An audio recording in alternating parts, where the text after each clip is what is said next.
Bismillahirrahmanirrahim. Alhamdulillahilladzi amarana biada'il huquqil khaliqi wa huquqil makhluq wa nahana 'anil zulmi wal fusuq wa 'anil hujrani wal huquq. Ashhadu an la ilaha illallah wahdahu la syarika lahul wahidul ahad wa ashhadu anna sayyidana Muhammadan abduhu wa rasuluhul mumajjad. Allahumma salli wa sallim wa barik ala sayyidina wa habibina Muhammad wa ala alihi wa ashabihi wa atba'ihi wa dhurriyyatihi ila akhiril abad. Amma ba'd. Yang kita hormati dan kita cintai para habaib, para alim ulama, guru-guru agama, para muhibbin, hadirin hadirat rahimakumullah. Puji dan syukur selalu kita haturkan kehadirat Allah subhanahu wa ta'ala yang selalu membimbing kita, memberikan berbagai macam anugerah kepada kita. Salawat dan salam kita haturkan kepada junjungan kita Nabi besar Muhammad sallallahu alaihi wasallam dan kepada seluruh keluarga, para sahabat, zuriat dan pengikut beliau. Para muhibbin rahimakumullah, hadis yang ke-15 dari 40 hadis. An Abi Hurairah radhiyallahu anhu anna Rasulullah sallallahu alaihi wasallam qala man kana yu'minu billahi wal yawmil akhir falyakul khairan aw liyasmut wa man kana yu'minu billahi wal yawmil akhir falyukrim jarah wa man kana yu'minu billahi wal yawmil akhir falyukrim dhaifah. Rawahul Bukhari wa Muslim. Dari Abu Hurairah radhiyallahu anhu bahwa Rasulullah sallallahu alaihi wasallam bersabda, barang siapa yang beriman dengan Allah dan hari kiamat, maka hendaklah dia mengatakan yang baik atau berdiam. Dan barang siapa beriman dengan Allah dan hari kiamat, maka hendaklah dia memuliakan tetangganya atau jirannya. Dan barang siapa beriman dengan Allah dan hari kiamat, maka hendaklah dia memuliakan tamunya. Hadis riwayat Bukhari dan Muslim. Para muhibbin rahimakumullah, di dalam hadis yang ke-15 ini Rasulullah sallallahu alaihi wasallam menjelaskan 3 perkara yang berkaitan dengan keimanan seseorang. Yang pertama, beliau menjelaskan, menerangkan barang siapa beriman dengan Allah dan hari kiamat, hendaklah dia berkata-kata yang baik. Berkata-kata yang baik itu artinya adalah satu kata-kata, perkataan yang mendatangkan faidah, yang mendatangkan keuntungan, terutama di akhirat. Maka kalau kita tidak mampu berkata-kata yang baik, hendaklah kita berdiam. Falyakul khairan aw liyasmut, atau diam.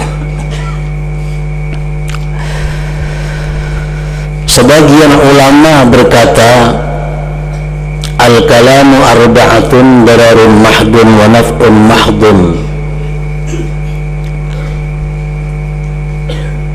wa manfa'atun wa dararun wala naf'a wala darar. Ada 4 macam jenis perkataan Pertama, ada perkataan yang semata-mata membawa mudarat, seperti dusta, ghibah, dan seumpamanya.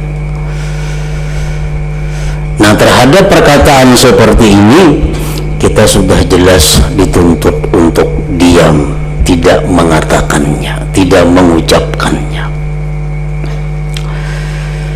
Yang kedua, ada perkataan yang nyata-nyata bermanfaat, seperti zikrullah, seperti membaca Al-Quran, membaca salawat, saling nasihat menasihati. Nah, ini perkataan yang bermanfaat. Terhadap yang bermanfaat ini kita disuruh mengatakan, kita disuruh mengucapkannya.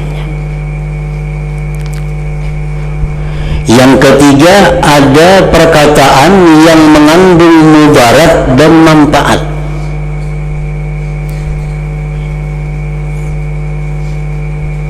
Contohnya memuji seseorang. Nah, memuji seseorang itu manfaatnya ada, mudaratnya ada. Manfaatnya kita menyenangkan orang, tapi mudaratnya apa? Bisa-bisa pujian kita itu lebihan daripada sebenarnya, atau yang dipuji ini jadi sombong, yang dipuji ini jadi angkuh gara-gara kita memuji. Nah, bila mana perkataan itu ada mengandung mudarat dan manfaat, kita pun disuruh diam, kada perlu. Yang keempat, jenis perkataan adalah yang tidak ada mudarat dan tidak ada manfaat. Contohnya seperti menceritakan keindahan-keindahan alam. Misal kita datang musafir, datang perjalanan di mana kita berkisah tentang gedung-gedung, berkisah tentang gunung-gunung. Nah, itu perkataan manfaatnya kadada, mudaratnya kadada. Ini pun pula kita disuruh diam daripadanya. Nah, jadi dari 4 macam jenis perkataan tadi, hanya satu yang kita disuruh mengucapkannya, yaitu perkataan yang nyata-nyata hanya mengandung manfaat. Faliyakul khairan aw liyasmut, hendaklah berkata yang baik atau diam. Para muhibbin rahimakumullah, Rasulullah sallallahu alaihi wasallam bersabda, la tukthirul kalam bi ghairi dzikrillah, fa inna kathratal kalam bi ghairi dzikrillah qaswatun lil qalbi, wa inna ab'adan nas anillah al-qalbul qasi. Ujar Nabi kita, janganlah kalian banyak berbicara selain zikrullah, bahwasanya banyak berkata-kata dengan bukan zikrullah itu membuat keras hati.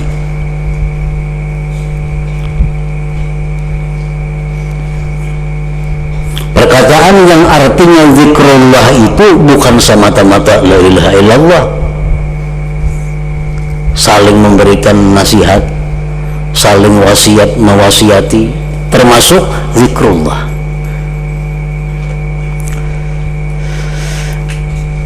Bahwa banyak bicara dengan selain zikrullah itu membuat keras hati. Keras hati itu macam apa? Orang yang keras hati itu antara lain kada tersentuh dengan nasihat-nasihat. Kita sampaikan Al-Quran kepadanya, kada tersentuh. Kita sampaikan hadis Nabi lawan inya, kada tergerak hatinya. Kita sampaikan perkataan nasihat para wali, para ulama, apalagi tetap ampunnya nang jalan. Nah, ini orang keras hati. Kenapa bisa demikian? Salah satu sebabnya orang ini terlalu banyak bicara yang tidak baik, terlalu banyak bicara yang tidak ada manfaat. Akibatnya hatinya jadi demikian. inna ab'adan nas anillah, bahwa manusia yang paling jauh dari rahmat Allah al-qalbul qasi, orang yang hatinya keras itu. Jadi jangan kita anggap remeh, jangan dianggap inting berkata-kata yang tidak ada manfaatnya, apalagi berkata-kata dosa. Pengaruhnya itu membuat kerasnya hati.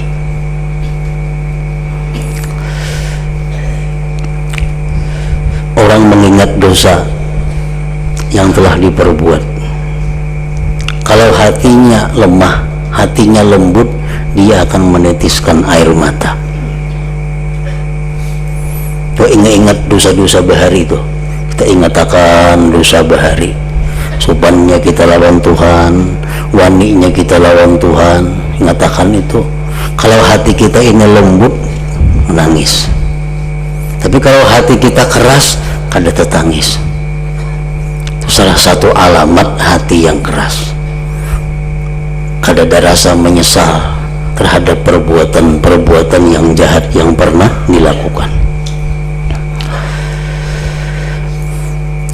Seorang laki-laki pernah berkata kepada Rasulullah sallallahu alaihi wasallam, "Ya Rasulullah, alimni amalan yudkhilunil jannah."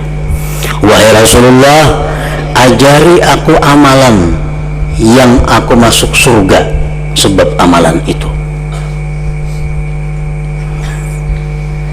Rasulullah bersabda, "Fa'at'imil ja'i wasqiz zam'ana wa'mur bil 'urfi wanha 'anil munkar."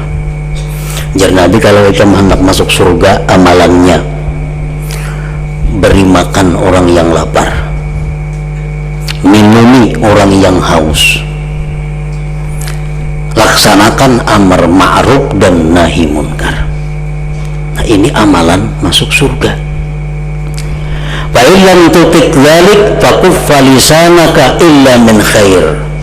Jikalau kamu tidak mampu melakukan amalan-amalan tadi, ada penggantinya. Tahanlah lisan kamu daripada berkata-kata kecuali yang baik. Nah, jadi artinya apa?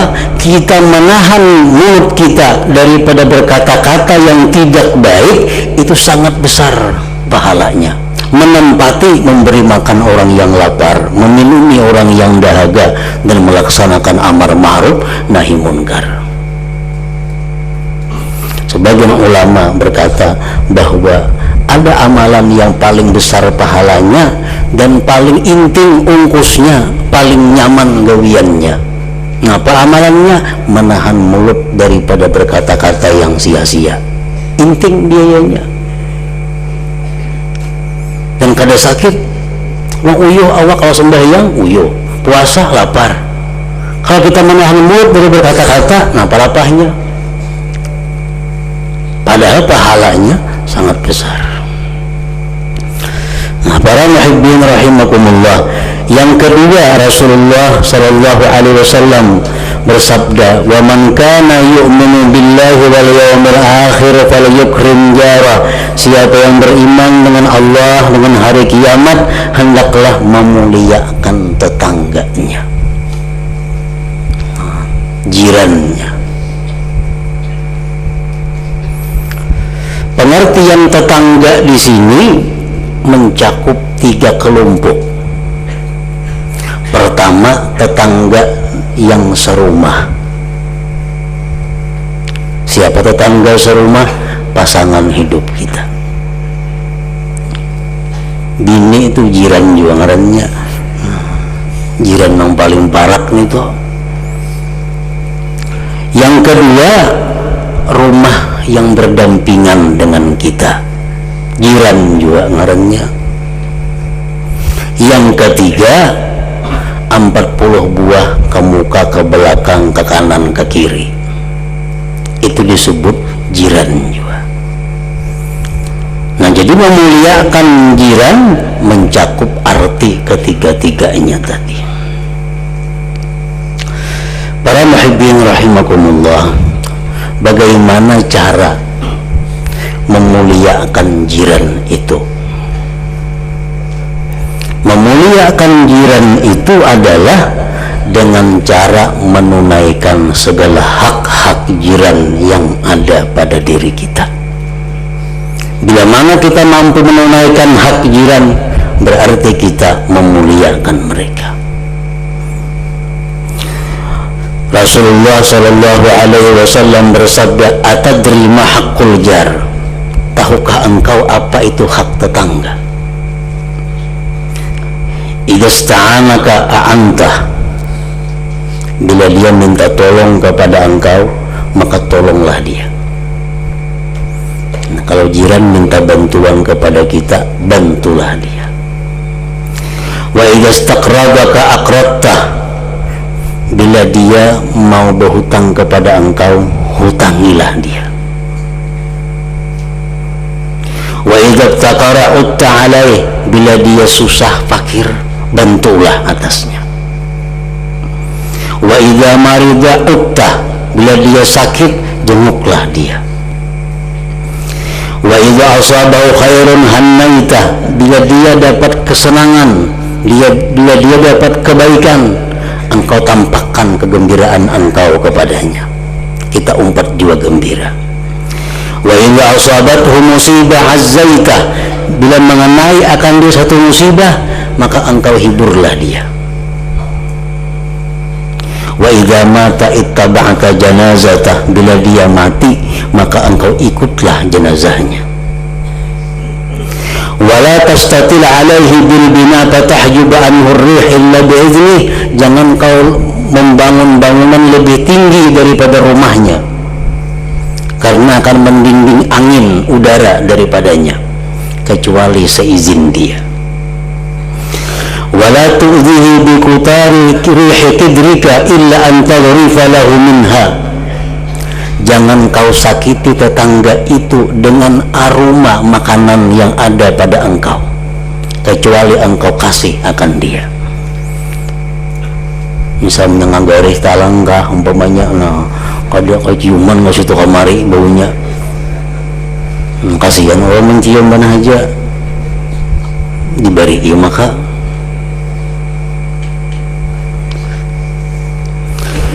Wa in ishtaraita fahakihatan fa'ahdi lahu. Jika engkau membeli buah-buahan, berilah dia. Fa illam taf'al fa'adkhilha sirra. Jika engkau tidak memberi akan dia, masukkan ke rumahmu sembunyi-sembunyi. Enggak ada hendak memberi nih, jangan kelihatan. Wala yakhruj biha waladuka liyaghidha biha waladuhu. Dan jangan diberiakan anak membawa keluar buah-buahan tadi, karena melihat anaknya sebelah, maka marahlah anaknya itu.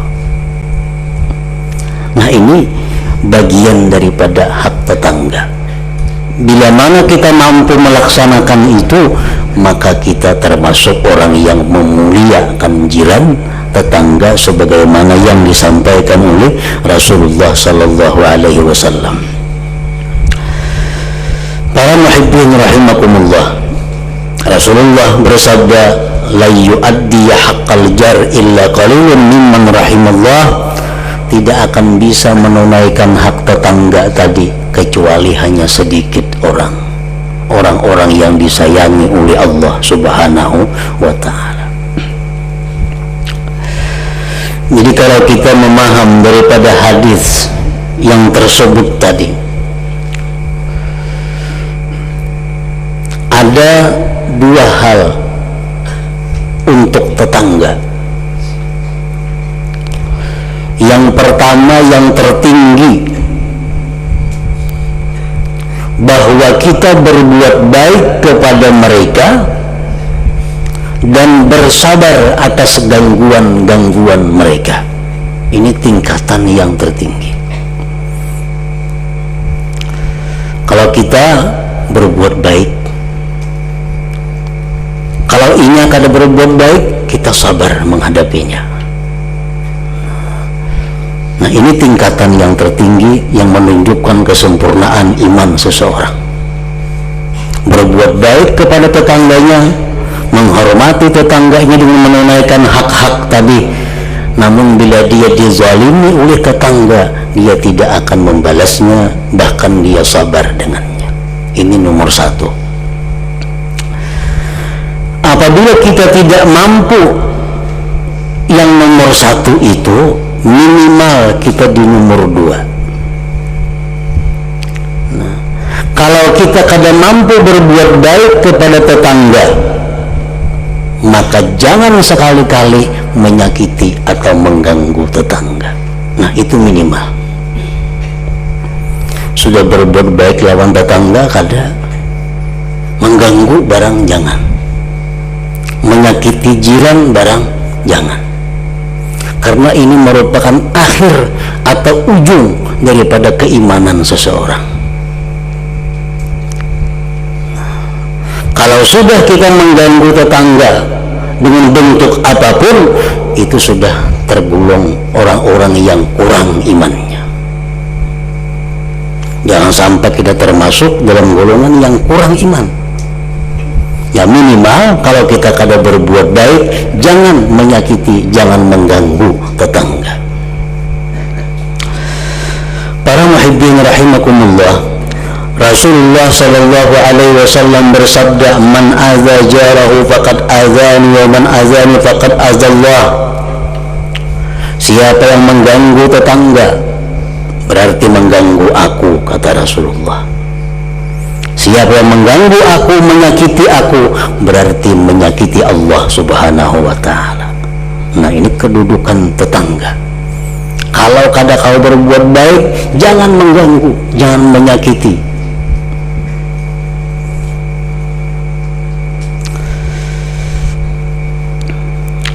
Para sahabat pernah menceritakan di hadapan Rasulullah sallallahu alaihi wasallam seorang perempuan, tasumun nahar wa taqumul lail. Wahai Rasulullah, ini perempuan siang puasa, malam beribadah.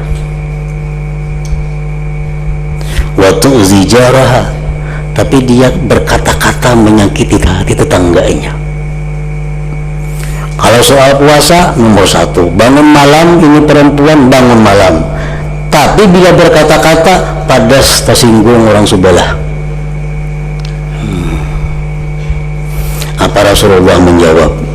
Hiya finnar, dia mati ke neraka. Jadi sembahyang puasa tuh kada ada gunanya kalau ada di situ menyakiti tetangga.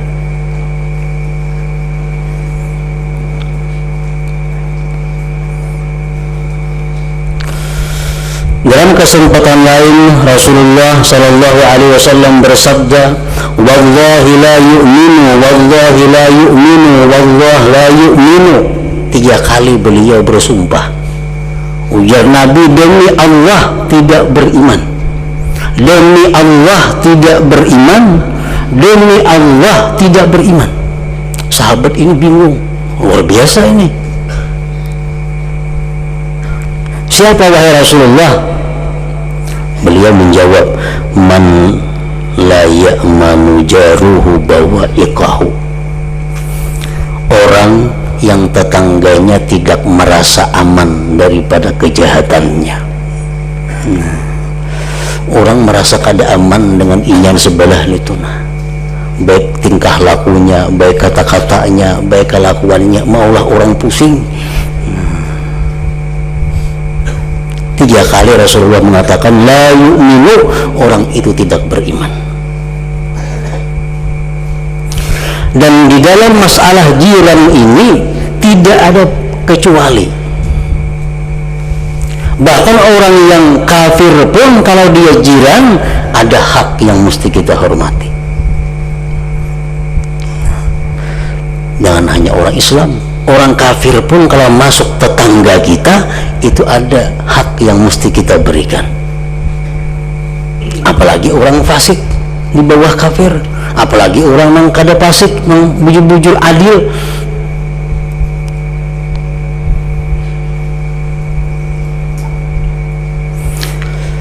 Ibnu Umar radhiyallahu anhu, beliau bertetangga dengan seorang Yahudi. Setiap kali di rumah beliau itu mengadakan acara baruhan apa, selalu mengingatkan kepada keluarganya, ingatkan Atari itu sebelah orang Yahudi itu. Yahudi. Kenapa diberi? Kenapa dihormati? Karena tetangga. Ada hak tetangga.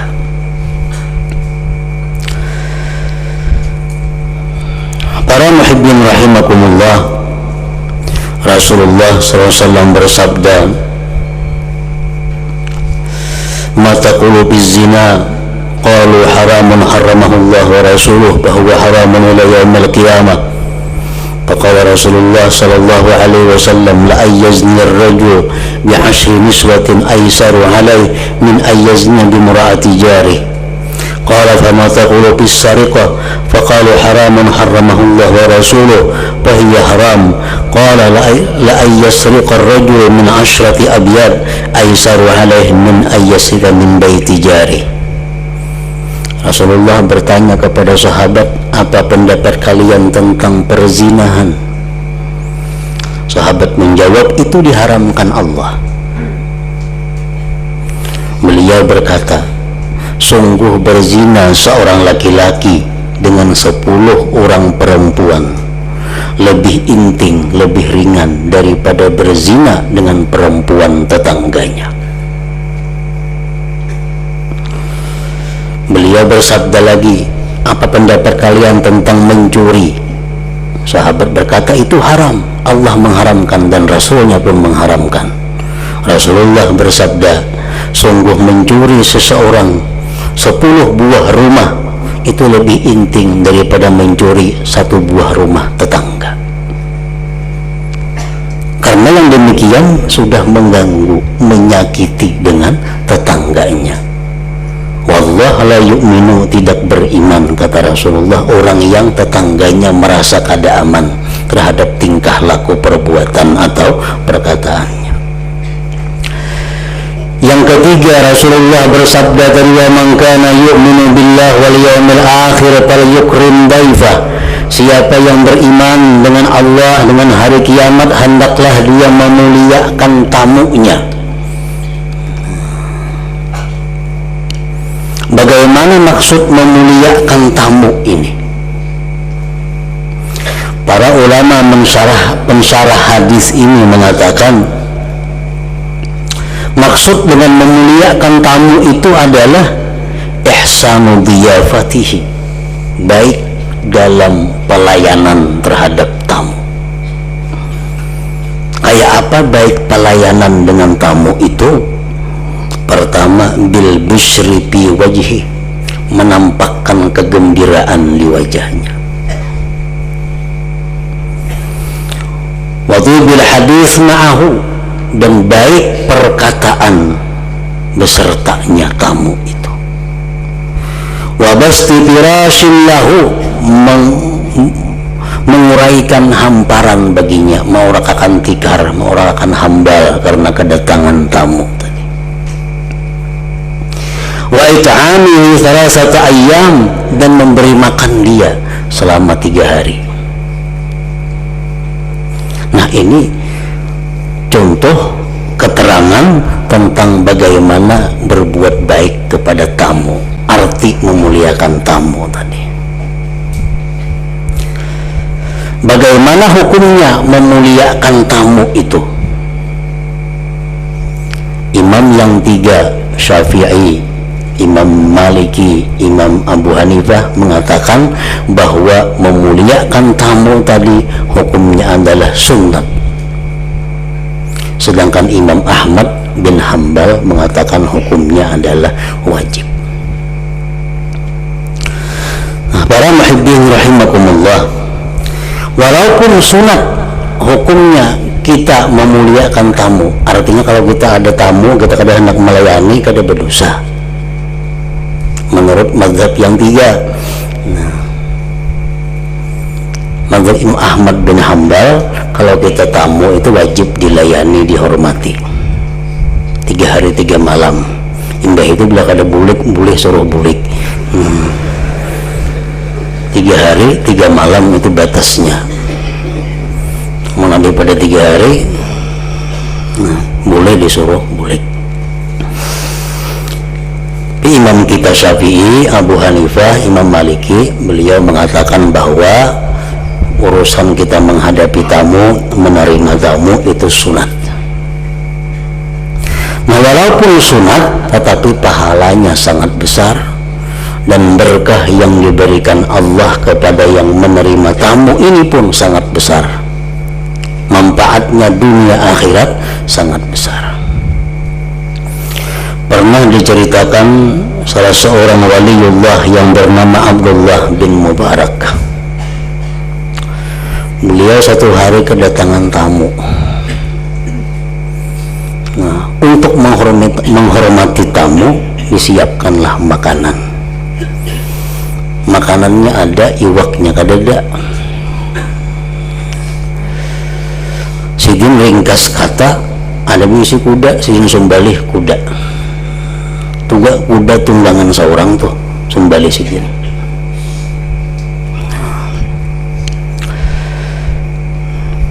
Dimasak, dihidangkan kepada tamu. Datang nang bini Abdullah bin Mubarak. Mana kuda? Kok sumbalih?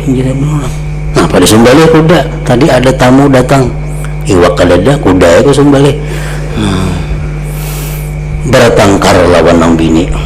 Nah, nang bini keberatan kuda nanti disumbalih karena nyaman ke situ kamari. Kan kuda itu kendaraan orang dahulu. Pertengkaran ini luar biasa, akhirnya berujung dengan perceraian gara-gara kuda itu bersarakan syarat. Tidak berapa lama kemudian sesudah cerai datang seorang laki-laki kepada Abdullah bin Mubarak. Apa kabar Abdullah bin Mubarak? Ulun ada permintaan lawan pian. Nah, apa permintaannya? Ulun ada berisi anak, ulun minta pian mengawini anak ulun. Amun pian hakun mengawini anak ulun, ulun berniat memberi 10 hikung kuda. Mana anak dapat kuda 10.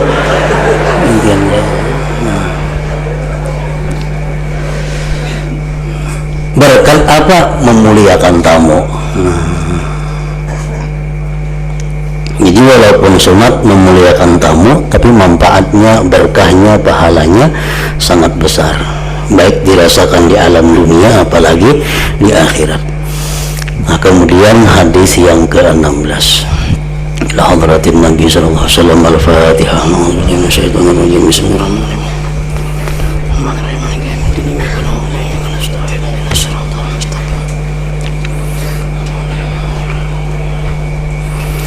أشهد أن لا إله إلا الله وحده لا شريك له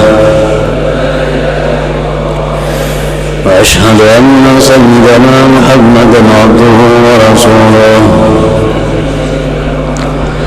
لا إله إلا الله نستغفر الله لا إله إلا الله